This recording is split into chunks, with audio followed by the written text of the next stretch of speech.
શ્રી ગણેશાય નમઃ. સર્વેને જય શ્રી કૃષ્ણ. ભારતીય કેલેન્ડર મુજબ જેઠ મહિનાના વદ પક્ષની એકાદશી એટલે યોગીની એકાદશી. શાસ્ત્રોમાં આ એકાદશી કરવાનું ખૂબ જ મહત્વ છે. આપણે ત્યાં લોકાચારમાં ભીમ, ખીમ અને નીમ એમ 3 એકાદશીને ખૂબ જ મહત્વ આપવામાં આવ્યું છે. જે પૈકી યોગીની એકાદશી એટલે કે ખીમ એકાદશી.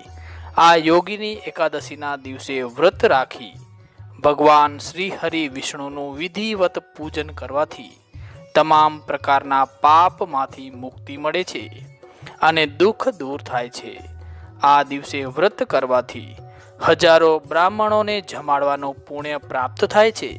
દોસ્તો, યોગીની એકાદશી વ્રતના દિવસે પીપળાના વૃક્ષની પૂજા કરવાનું વિશેષ મહત્વ માનવામાં આવે છે. એકાદશીના વ્રત દરમિયાન ચોખાની વસ્તુ ખાવી જોઈએ નહીં. એટલે કે ભાતથી જે પણ વસ્તુ બને છે તે બધી જ વસ્તુઓનો ત્યાગ કરવો જોઈએ.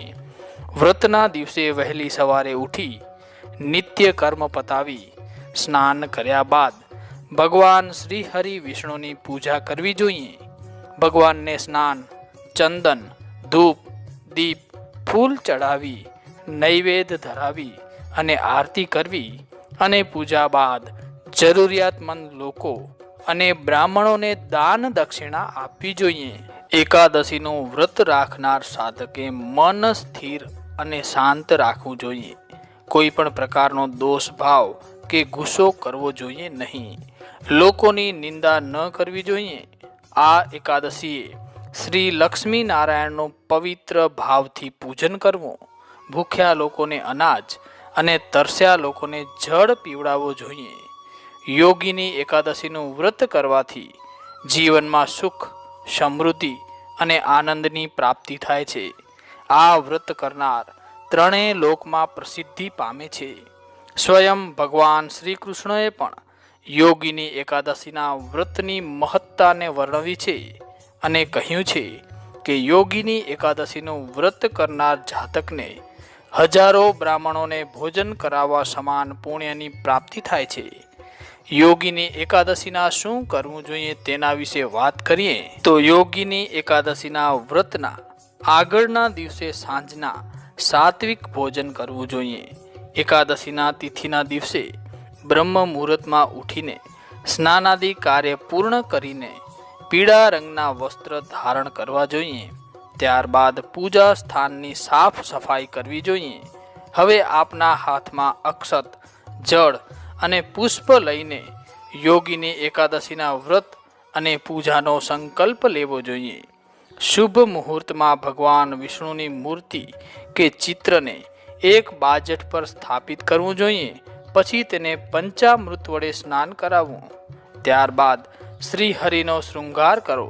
પ્રભુને પીળા વસ્ત્ર, પીળા રંગના પુષ્પ, ફળ, ફૂલહાર, ચંદન, ધૂપ, દીપ, અક્ષત, સાકર, હળદર, તુલસીના પાન, નાગરવેલના પાન અને સોપારી પણ અર્પણ કરવું જોઈએ.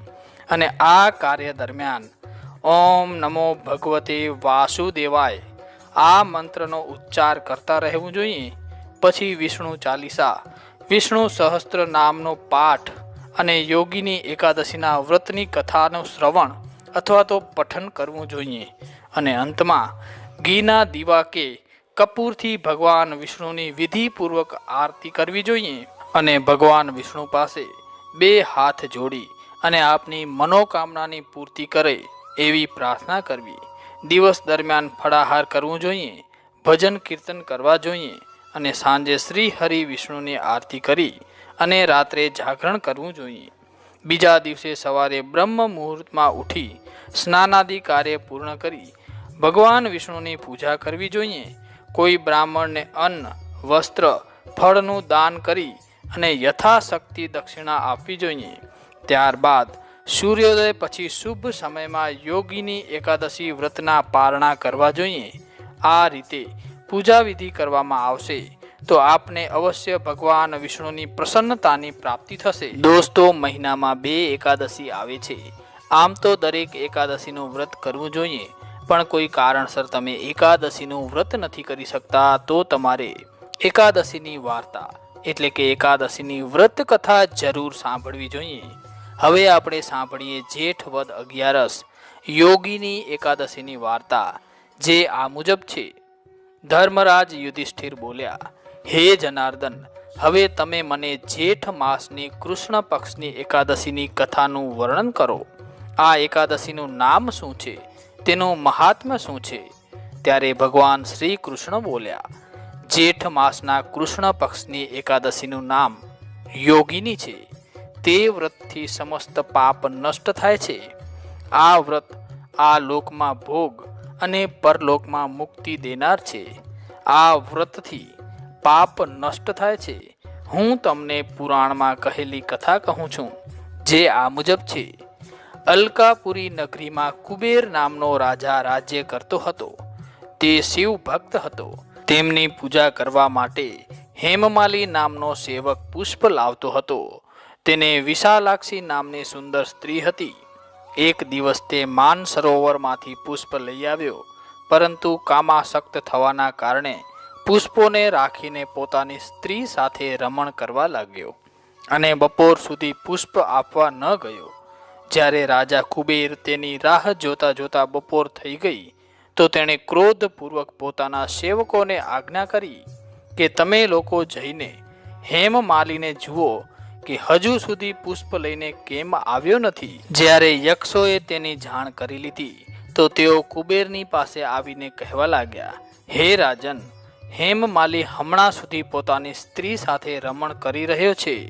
યક્ષોની વાત સાંભળીને કુબેરે હેમમાલીને બોલાવવાની આજ્ઞા આપી. હેમમાલી રાજા કુબેર સમક્ષ ડરથી કાંપતો ઉપસ્થિત થયો.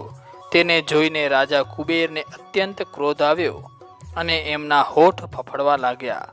તેમણે કહ્યું, રે પાપી, મહાનીચ, કામી, તે મારા પરમ પૂજનીય ઈશ્વરોના ઈશ્વર શિવજીનો અનાદર કર્યો છે. તેથી હું તને શાપ આપું છું કે તું સ્ત્રીનો વિયોગ ભોગવશે અને મૃત્યુલોકમાં જઈને કોઢી થશે. કુબેરના શાપથી તે જ ક્ષણે સ્વર્ગમાંથી પૃથ્વી પર પડ્યો અને કોઢી થઈ ગયો.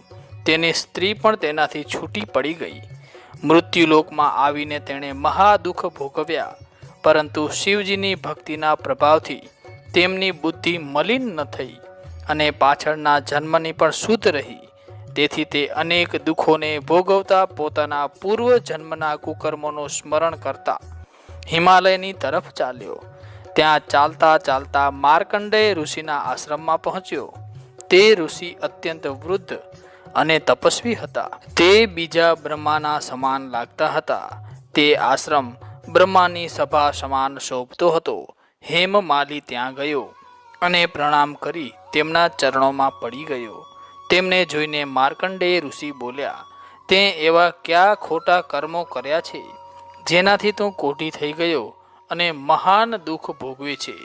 ત્યારે હેમમાલીએ કહ્યું, હે મુનિ, હું રાજા કુબેરનો સેવક છું. હેમમાલી મારું નામ છે. રાજાની પૂજા કરવાના નિત્ય પ્રતિ પુષ્પ લાવતો હતો. એક દિવસ પોતાની સ્ત્રી સાથે વિહાર કરતા કરતા મોડું થઈ ગયું અને બપોર સુધી પુષ્પ લઈને ન પહોંચ્યો. તેમણે મને શાપ આપ્યો કે તું તારી સ્ત્રીનો વિયોગ ભોગવ અને કોઢી થઈ મૃત્યુલોકમાં દુઃખ ભોગવ. તેથી હું કોઢી થઈ ગયો અને મહાન દુઃખ ભોગવું છું. તેથી તમે મને કોઈ એવો ઉપાય બતાવો જેનાથી મારી મુક્તિ થાય. તેથી માર્કંડેય ઋષિ બોલ્યા, ભાઈ, તે મારી આગળ સત્ય વચન કહ્યા છે. તેથી હું તારા ઉદ્ધાર માટે વ્રત બતાવું છું. જો તું જેઠ માસની કૃષ્ણ પક્ષની યોગીની એકાદશીનું વિધિપૂર્વક વ્રત કરશે તો તારા સમસ્ત પાપ નષ્ટ થઈ જશે. તેથી હેમમાલી ખૂબ પ્રસન્ન થયો અને મુનિના વચન અનુસાર યોગીની એકાદશીનું વ્રત વિધિપૂર્વક કર્યું. તેના પ્રભાવથી તે ફરી પોતાના જૂના રૂપમાં આવી ગયો અને પોતાની સ્ત્રીની સાથે વિહાર કરવા લાગ્યો. હે રાજન, આ યોગીની એકાદશીની કથાનું ફળ હજારો બ્રાહ્મણોને ભોજન કરાવવાના બરાબર છે. આ વ્રતના પ્રભાવથી સમસ્ત પાપ દૂર થાય છે અને અંતમાં સ્વર્ગ મળે છે.